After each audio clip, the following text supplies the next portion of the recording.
রং মিশিয়ে দাও, কি রং হবে? হলুদ মিশালে তাহলে পরিষ্কার জলের কোনো রং নেই। হ্যাঁ, একটি ছেলে বললো সে উত্তরবঙ্গে পশ্চিম দিনাজপুরে তোমাদের কাছ থেকে 500 কিমি দূরে।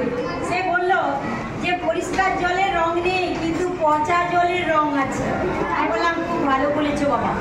এইরকম সেটি দার্জিলিংয়ের দিকে ঘর ছিল, কি আবার একটি সুন্দরবনের কাছে ঘর।